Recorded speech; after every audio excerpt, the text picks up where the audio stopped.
Hello दोस्तों, नमस्कार। स्वागत है हमारे यूट्यूब चैनल सरताज सर में। और दोस्तों, आज हम पढ़ेंगे करंट अफेयर। करंट अफेयर के क्वेश्चन जो हैं दोस्तों, वो बहुत ही ज़्यादा इम्पोर्टेंट क्वेश्चन हैं, जो UPSC, PCS, railway and all exam के लिए है दोस्तों ये वीडियो। और ये भी मैं बता दूं दोस्तों, ये बहुत ही ज़्यादा इम्पोर्टेंट क्वेश्चन है, क्योंकि आप जो है इन्हें रिवाइज भी कर लेना। और वीडियो शुरू करते हैं दोस्तों। अब हम पहला क्वेश्चन पढ़ते हैं इसका। उत्तर प्रदेश पहले फ्लोस्टिंग रेस्टोरेंट का उद्घाटन कहाँ हुआ था दोस्तों? तो दोस्तों ये प्रयागराज में हुआ था। और दोस्तों आपको भी मालूम होगा, प्रयागराज का नाम पहले इलाहाबाद था, जिसे योगी आदित्यनाथ जी ने इसका नाम बदलकर प्रयागराज रख दिया है। अब दोस्तों आगे बात करते हैं, इसके बारे में समझने की कोशिश कीजिए। योगी आदित्यनाथ ने प्रयागराज में उत्तर प्रदेश के पहले फ्लोटिंग रेस्टोरेंट का उद्घाटन किया है। और वहीं दोस्तों दूसरी तरफ हम बात करते हैं, ये फ्लोटिंग बाता वातानुकूलित रेस्तरां, जिसे दोस्तों कहा है यूपी स्टडीज द्वारा संबंधित किया है, जिससे यूपी स्टडीज को हिंदी में कहते हैं दोस्तों Uttar Pradesh state tourism development corporation limited. इसे हिंदी में ये कहते हैं दोस्तों, इसकी फुल फॉर्म है यूपी स्टडी। आगे इसके बारे में और जानिए। आगे कहा है इन्होंने, ये रेस्तरां सुरमय यमुना नदी पर अंगातुर्कों के लिए भोजन के अनुभव को पुनः परिभाषित भी करेगा। वहीं आगे इन्होंने कहा है क्षमता एक बार में जो है 40 अंगतुक है। वहीं इन्होंने आगे भी कहा है, ये स्थापना इसकी जो हुई थी वो 1974 में हुई थी। इसका मुख्यालय जो है वो लखनऊ बनाया है, और इसके अध्यक्ष जो हैं वो प्रखर मिश्रा जी को बनाया था। अगला क्वेश्चन है हमारा,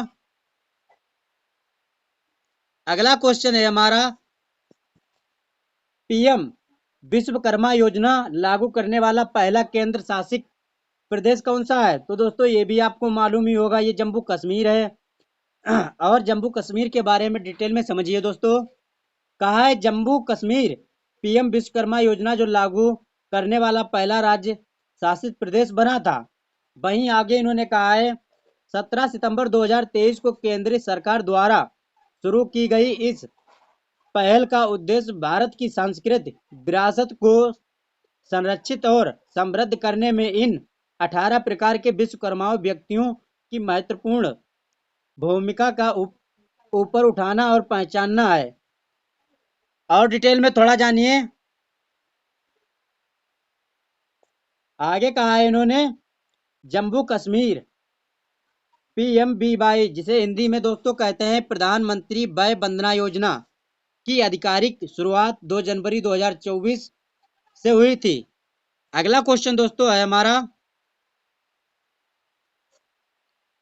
अगला क्वेश्चन है कहां पर पानी की अहमियत समझने के लिए दुनिया का पहला जल विश्वविद्यालय खोला गया? तो दोस्तों ये जो है ये हमीरपुर है।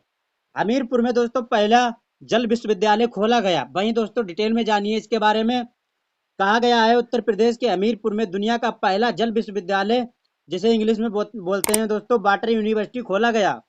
वहीं आगे इन्होंने कहा है 500 गांवों तक जखनी मॉडल को पहुंचाने की तैयारी है। जल्द ही इसमें देश दुनिया के लोग जल संरक्षण का पाठ पढ़ने आएंगे। और डिटेल में थोड़ा जानिए इसके बारे में। आगे कहा है इन्होंने, ये यूनिवर्सिटी बुंदेलखंड क्षेत्र 25 एकड़ में बनेगी। और कहा है इस जल विश्वविद्यालय की पहल हमीरपुर जिले के रहने वाले और स्कीबडन में पर्यावरण वैज्ञानिक प्रो रविकांत पाठक के अलावा पद्मश्री से सम्मानित जल योद्धा उमा शंकर पांडे ने की है। अगला क्वेश्चन है दोस्तों हमारा, राजस्थान की किस योजना का केंद्रीय आयुष्मान भारतीय कार्यक्रम के साथ विफल किया गया? तो दोस्तों वो है चिरंजीवी स्वास्थ्य बीमा योजना।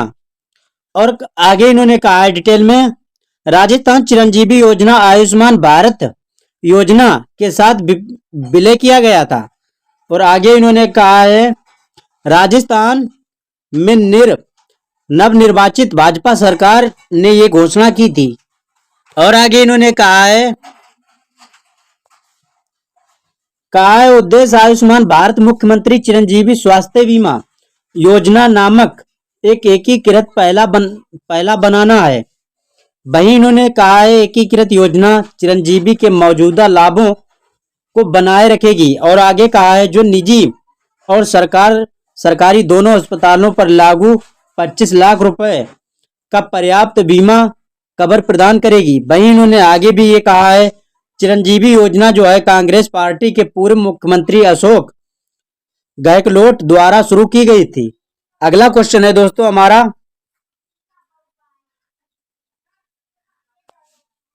अगला क्वेश्चन है हमारा ISCC प्लस प्रमाणन पर्याप्त करने वाली भारत की पहली कंपनी कौन सी है? तो दोस्तों ये भी आपको मालूम ही होगा, ये रिलायंस इंडस्ट्रीज है जो पहले बनी थी।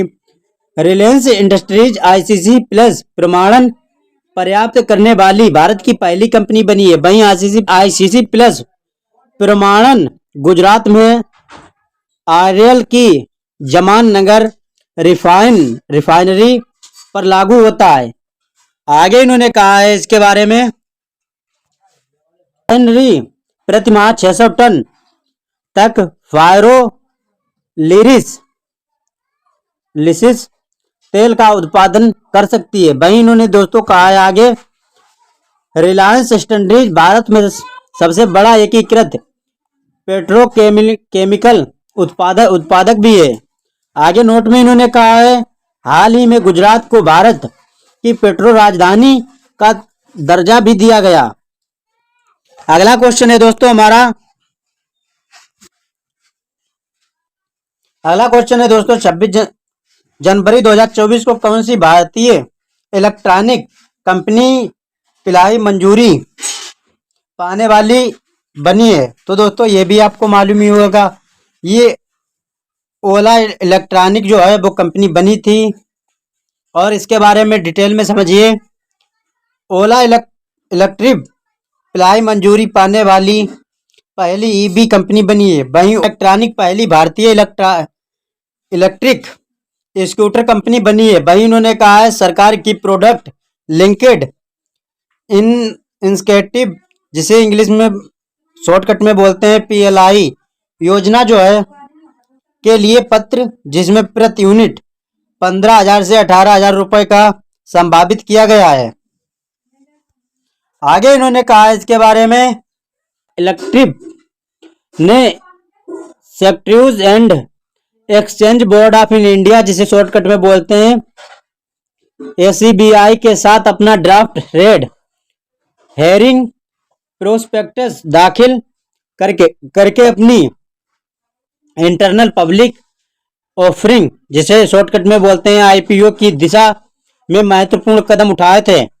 और आगे इन्होंने कहा है कि ओला जो है ओला की स्थापना 2010 में हुई थी। इसके संस्थापक यानी CEO जो हैं वो भाभीष अग्रवाल को बनाया गया था।